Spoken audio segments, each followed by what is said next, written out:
القلوب وتنطلق بها العصور وتلين بها السحوب وعلى آله وصحبه ومن إليه منسوب اللهم أخرجنا من ظلمات الوهم وأكرمنا بالنور فهمي وافتح علينا يا الله بمعرفة العلم وحسن أخلاقنا بعلم وسهل لنا أبواب فضلك وانصر علينا من خزائن رحمتك يا أرحم الراحمين آمين يا رب العالمين.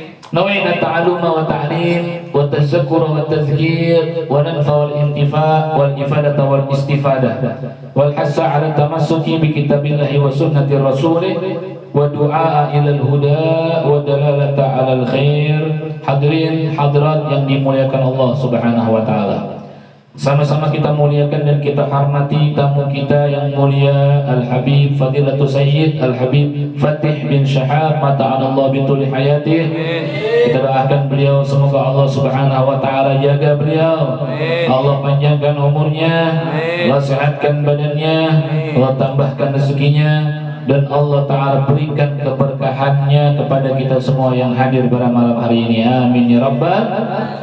Kepada Al-Ustaz Fadal mata'anallah bituli hayatih, kita doakan semoga sehat afiat, Allah panjangkan umurnya, Allah Ta'ala berikan keberkahan beliau kepada kita semua. Kemudian juga kepada Bapak Sugeng, semoga Allah sehatkan badannya dan Allah jaga seluruh keluarganya dunia akhirat. Amin ya rabbal. Di luar ada orang nggak? Di jalan sini ada nggak? Banyak. Hah? Banyak. Di sini cewek. Iya. Kedengaran nggak? Cewek bukan cewek apa lagi? Cewek. Neng, kedengaran nggak Neng? Kedengaran nggak Neng? Jawab dong. Ya salah. Kedengaran nggak? Ah, ada suaranya bang. Ah, kedengaran nggak sih? Benar. Nggak nyaut ya berarti ya? Waduh, hati-hati tuh yang di belakang tuh. Hadirin yang dimuliakan Allah Subhanahu wa taala, kita teruskan pelajaran kita dengan kitab Al-Imam Al-Habib Ahmad bin Zain Al-Habsyi wa Tadhkiratun Nafi'ah. Ya, ini karangan Al-Habib Ahmad bin Zain Al-Habsyi. Jadi Habib Ahmad bin Zain Al-Habsyi ini adalah muridnya Al-Habib Abdullah bin Alwi Al-Haddad Sahibul Rafiq. Jadi masing-masing ulama itu punya murid, ya, ada murid spesial, ada murid pilihan, ada murid yang benar-benar diistimewakan. Kalau Habib Umar bin Abdurrahman Al-Attas, muridnya adalah Syekh Ali bin Abdullah Baros. Kalau Habib Abdullah bin Alwi Al-Haddad, muridnya adalah Al-Habib Ahmad bin Zain Al-Habsyi. Kemudian kalau muridnya Habib Abdul Qadir bin Ahmad As-Segaf, diantaranya adalah Al-Habib Hasan bin Abdullah Syadili. Banyak diantaranya. Masing-masing ulama punya pendamping muridnya yang biasa diajak kemana-mana. Gunanya untuk apa? Bukan satu orang aja, tapi diantaranya ada 2, ada 3, ada 4. Tapi diantaranya pasti Allah ada yang cipretin berkah, dia bisa punya keberkahan. Diantaranya Al-Habib Abdullah bin Ali Al-Haddad nyipretin keberkahan kepada Habib Ahmad bin Zain. Habib Ahmad bin Zain punya karangan kitabnya, diantaranya Sirrul Ainiyah, tentang peristiwa perjalanan para auliya sholihin.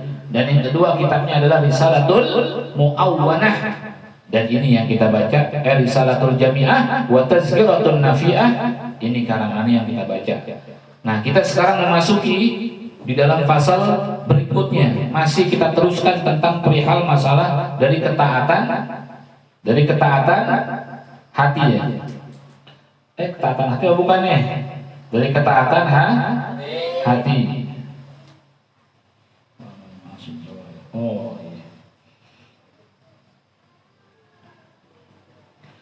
Bismillahirrahmanirrahim.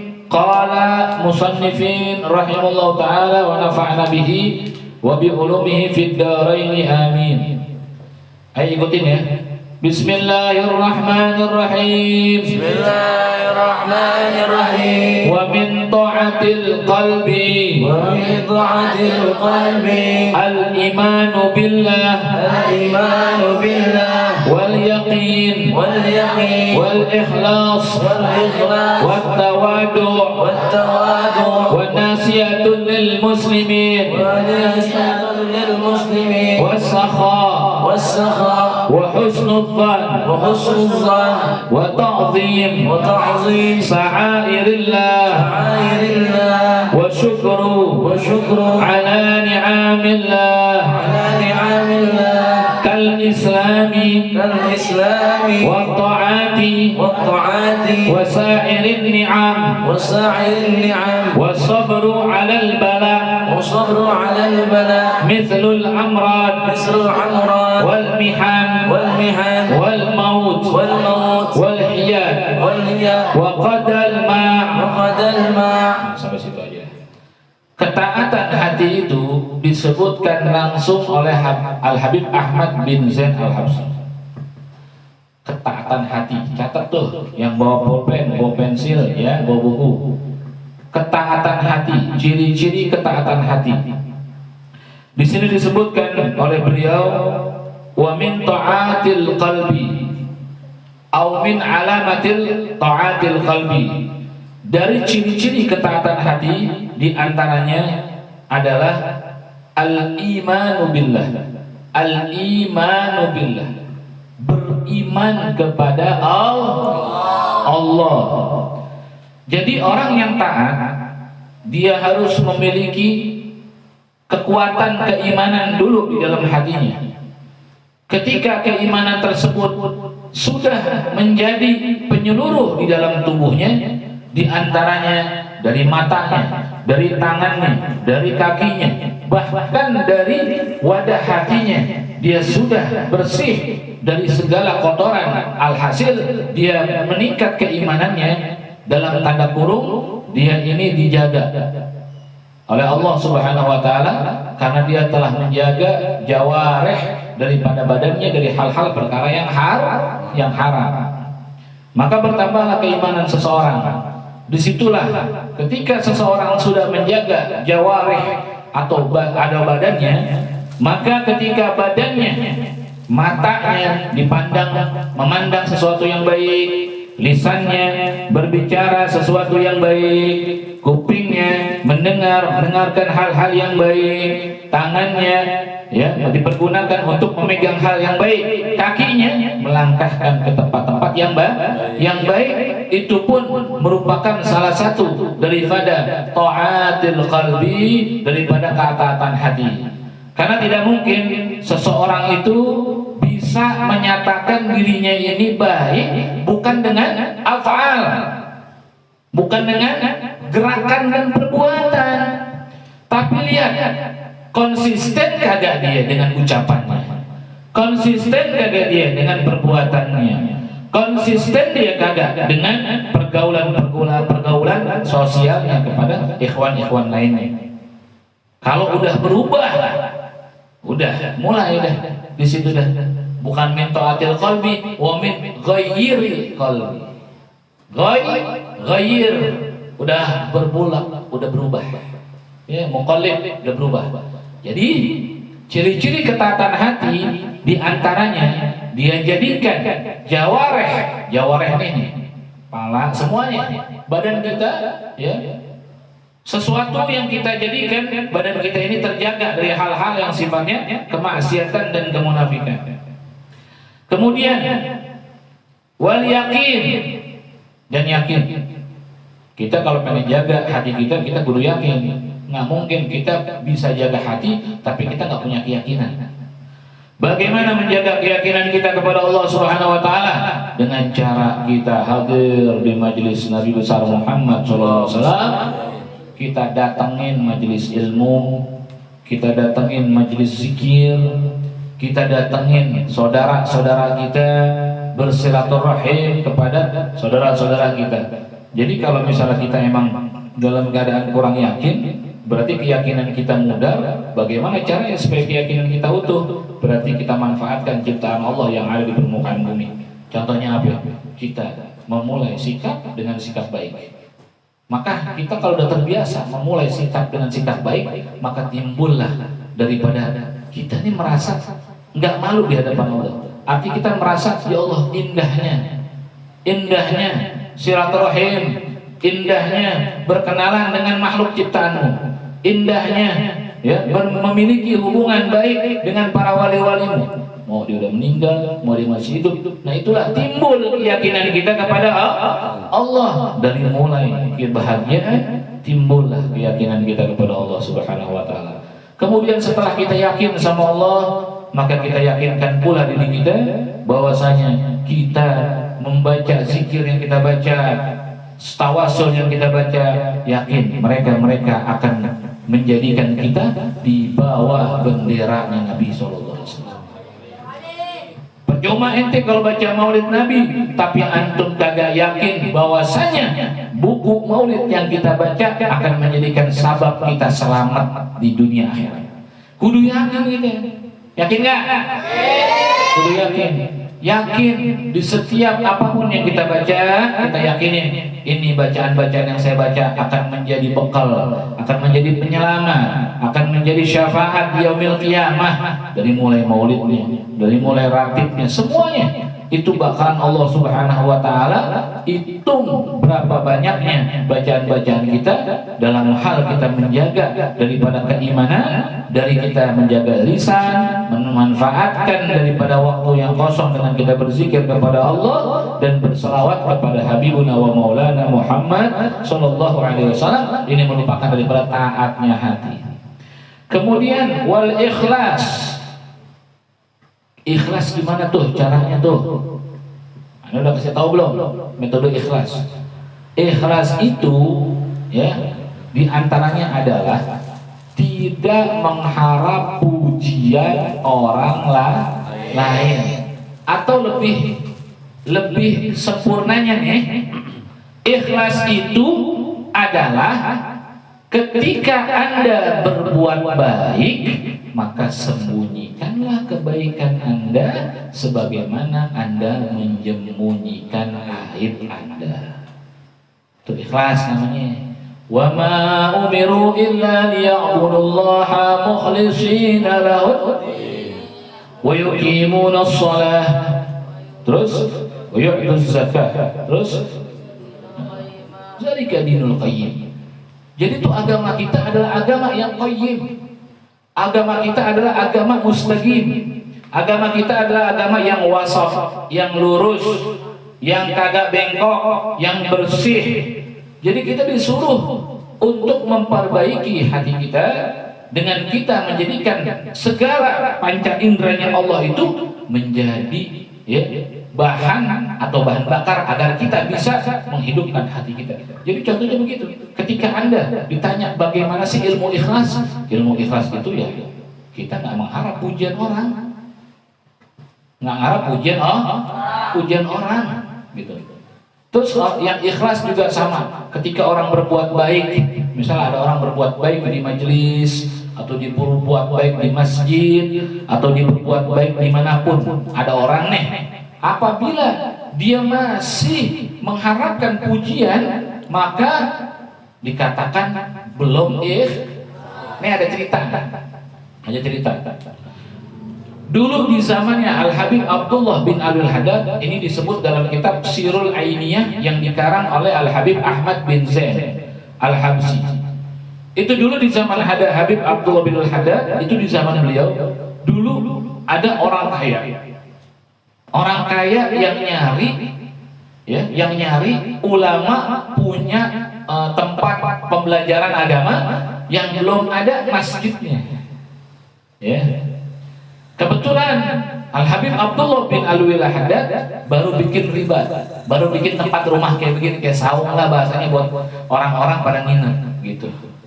Tapi beliau belum membuat Masjid Al-Fatah Hawi, belum dibuat tuh. Kemudian beliau lagi taklim, tiba-tiba selesai taklim datang orang kaya, dia mau nitipin duitnya dan dia punya niat katanya. Ditanya Imam Haddad, ayu niatin, niat apa nih? Ya Habib Abdullah, Saya datang ke sini, saya mau memberikan uang ini, saya serahkan ke Habib guna saya niatkan untuk membangun masjid. Karena Habib punya tempat majelis, ingin dibuat pesantren, tapi belum ada masjidnya. Ikhlas kali ente? Digituin sama Imam Haddad. Ikhlas kali ente? Dibilang, demi Allah saya ikhlas, katanya.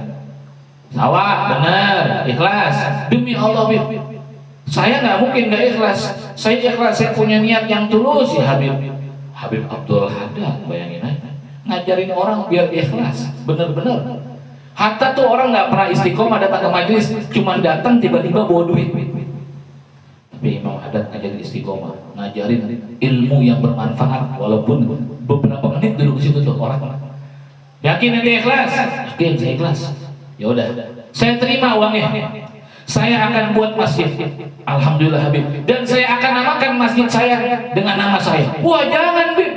Ente nggak ikhlas berarti. Kalau ente udah serahin kepada saya yang mengelola. Terserah saya yang mau namain dan saya ulama di sini.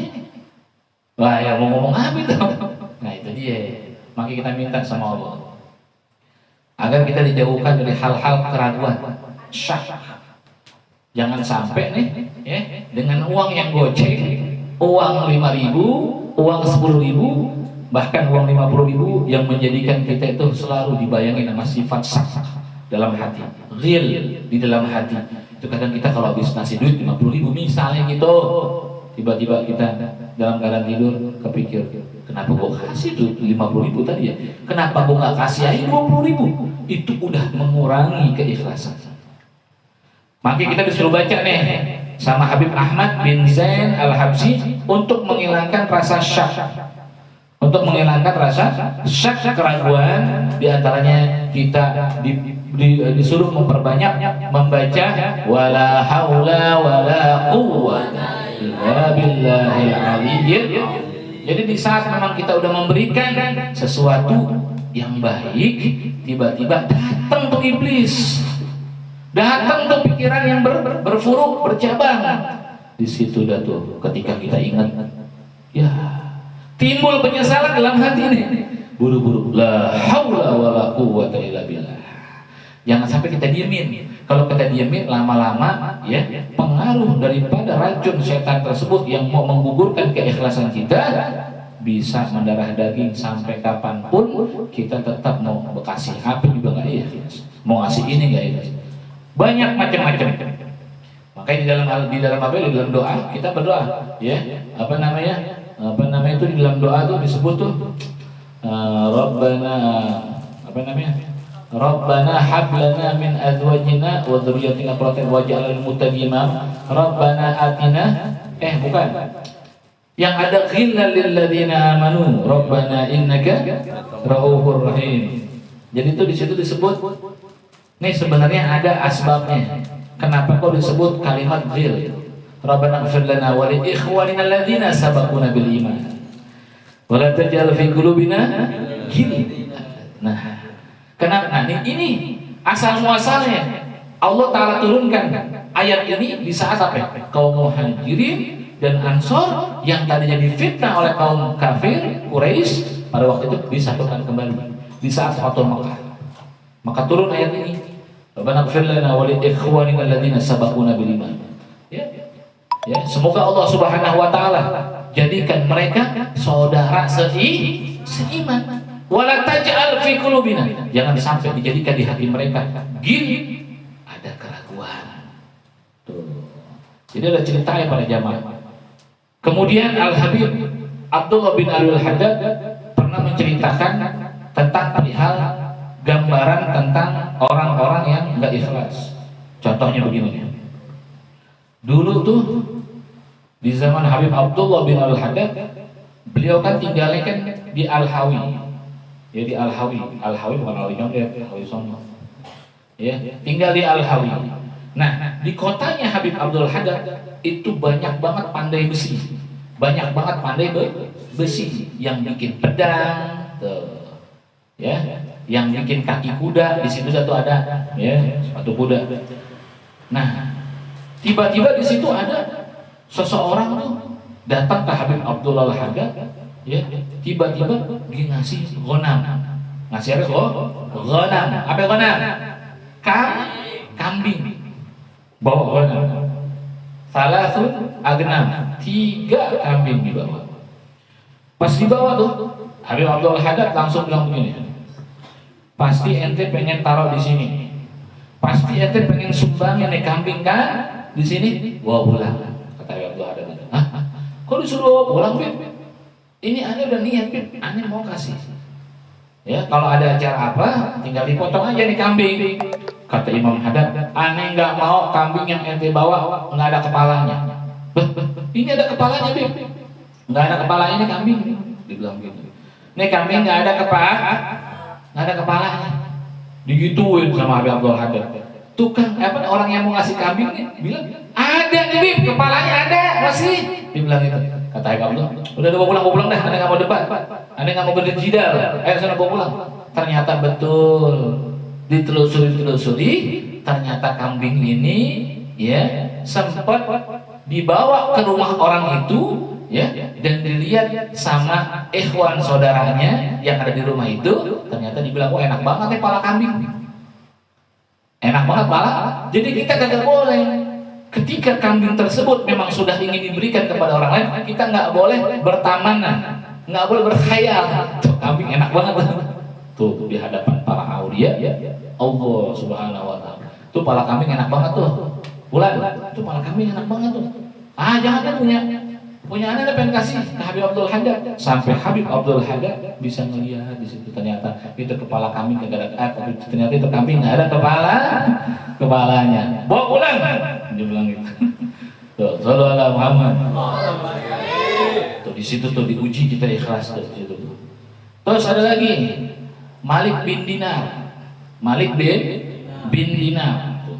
Diceritakan ada salah satu sahabat di zaman Nabi besar Muhammad. Sahabat itu bernama Wail bin Jamrah. Siapa? Wail bin Jamrah. Nah, ini Wail bin Jamrah nih sahabat Nabi yang pernah minum darah Rasulullah di saat perang Tabuk pada saat itu. Nabi kena nih. Nabi pakai apa? Pakai topi besi. Badan topi apa namanya? Pakai besi. Nabi di atas kuda. Kemudian pada saat Rasulullah SAW memajukan kudanya, kemudian ada busur panah nyasar sampai mengenai bagian alis Rasulullah, nembus tuh. Kemana? Ke topi besinya Nabi kita Muhammad SAW. Wah, nembus, nempel, dibawa langsung ke Rasulullah ke tepi. Sama Wail bin Jamrah pada waktu itu. Kalau nggak salah perang Tabuk lagi rame-rame atau perang Tabuk. Tahu nggak perang Tabuk perang apa? Perang Tabuk itu perang yang diiringi dengan tabuan. Itu biasanya tuh dari tentara suku Quraisy, ya. Perang Tabuk. Akhirnya nih Nabi ditepin dulu di pinggir. Kata Rasulullah, cabut ini busur. Jangan ya Rasulullah. Busur panah ini besi ujungnya sudah masuk ke dalam alis ente ya Rasulullah. Nabi emang kelihatan di sini nih, di bagian jenggotnya udah kelihatan nih. Ini darah-darah nih pada berjalan di sini kelihatan terus dibuka. Jadi kan setengah doang tapi di sini nempel. Ya. Akhirnya Rasulullah perintahkan, yuk Umar, dikasih tahu diperintahin. Cabut. Aneh berani ya Rasulullah. Kalau nyabut di bagian kepala, otomatis aneh kudu megang kepala antum. Wah, Allah, repot urusannya. Ya kan? Repot urusannya. Nggak sopan nih kan? Nggak ada adab gitu. Lah, lantaran gimana lagi ya Rasulullah? Aneh nggak berani. Cabut. Akhirnya Wail bin Jamrah cabut dengan giginya. Dengan giginya. Sampai Rasulullah SAW tarik nafas, kesakitan, cabut jatuh, keluar darah banyak langsung, membasahi jenggot tunjungan kita Nabi Muhammad. Dibuka sama Rasulullah tuh helmetnya, topi besinya, taruh. Ternyata benar di sini, nembus ya, panjang ya, ke dalam. Darah nggak berhenti. Wail bin Jamrah langsung buru-buru ambil lidahnya, ambil sorbannya, langsung dipopokin tuh supaya darahnya itu berhenti. Darahnya Wail bin Jamrah penuh dengan darah Nabi kita Muhammad. Basah kayak topok. Basah darahnya Nabi. Bayangin. Kemudian berhentilah tuh darahnya Rasulullah. Ya. Kemudian Rasulullah SAW ambil daun bidara, dikunyah sama Nabi. Topolin sama Nabi. Dipopokin sama Nabi. Berhenti, langsung Nabi naik ke atas kuda. Diantar sama kudanya. Nah, Rasulullah sebelum naik ke gunung ngasih wasiat ke Wail bin Jamrah. Ya Wail, jangan sampai darah ini menetes ke bumi. Aku yakin kalau darahku ini menetes ke bumi, Allah akan murka kepada mereka, orang-orang yang memerangi. Bahkan kemurkaan Allah ya menyeluruh. Yang nggak salah juga bakalan kena. Tolong kau simpan dengan baik. Jangan sampai darah ini menetes ke bumi. Pokoknya wasiat aneh ini ente simpan tempat yang aman. Wahai. Baik ya Rasulullah. Wah. Ternyata setelah itu datang Wail ke gunung. Dibilang, apakah kamu sudah menyimpan dengan baik dan aman? Sudah ya Rasulullah. Di mana kamu simpan? Di tempat yang tidak siapapun mengetahui terkecuali aku, Allah dan kau. Di mana Wail? Diam dah tuh Wail, nggak bisa jawab. Di mana ente simpan darahnya? Dibilang. Dan di mana ente membuang daripada sorban ente? Analah layarni aniridai. Saya tidak membuang daripada sorban saya Rasulullah. Sorban saya simpan di atas lemari saya. Tapi sudah tidak lempet lagi dengan darahku. Warna masih ada, tapi darahnya kemana? Darahnya telah aku peras ya Rasulullah. Kau buang di mana? Aku minum ya Rasulullah. Sallallahu alaihi wasallam.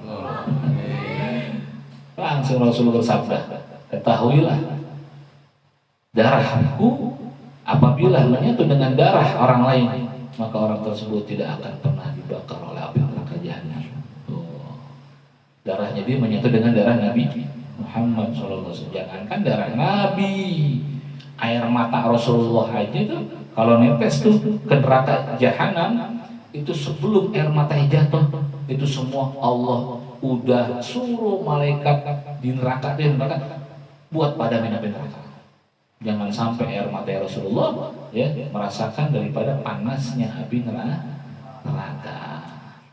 Itu diantaranya pada jamaah yang dimuliakan Allah Subhanahu Wa Taala. Nanti insya Allah kita lanjut lagi karena kita udah pada asam ya ngerokok. Ya. Insya Allah kita dalam lindungan dan rahmatnya Allah Subhanahu Wa Taala dan Allah ampuni segala dosa-dosa kita semua. Insya Allah kita diberikan tambahan cinta kepada Nabi besar Muhammad SAW. Semoga Allah Subhanahu Wa Taala berikan kekuatan kita zahir, batin dan ketakwaan dan keimanan Allah Taala kuatkan dalam hidup kita, dan Allah jaga keislaman kita, dan Allah lindungi guru-guru kita, khususnya imam kita Habib Muhammad Rizik. Semoga Allah panjangkan umurnya. Habib Bahar bin Smith, semoga Allah panjangkan umurnya. Para ulama, para habaib, para kiai yang membantu dakwah Nabi besar Muhammad SAW, semoga Allah Subhanahu Wa Taala jaga mereka, Allah selamatkan mereka, dan Allah hancurkan musuh-musuh Islam. Allah hancurkan musuh-musuh Islam. Allah hancurkan para komunis di negara kita, dan Allah lenyapkan seluruh mereka orang-orang yang tidak mencintai para ulama-ulama kita. Dan Allah angkat daripada penyakit corona di negara kita. Allah angkat penyakit corona di negara kita. Allah stabilkan daripada negara kita sebagaimana negara kita di zaman para aulia salihin mendapatkan berkah dari Allah dan Nabi besar Muhammad sallallahu alaihi wasallam. Rabbana atina min ladunka rahmatan wa hayyi lana min amrina rasyada. Rabbana atina fid dunya hasanah wa fil akhirati hasanah wa qina adzabannar. Wa sallallahu wasallam ala sayyidina Muhammad wa ala alihi wa sahbihi wasallam walhamdulillahi rabbil alamin.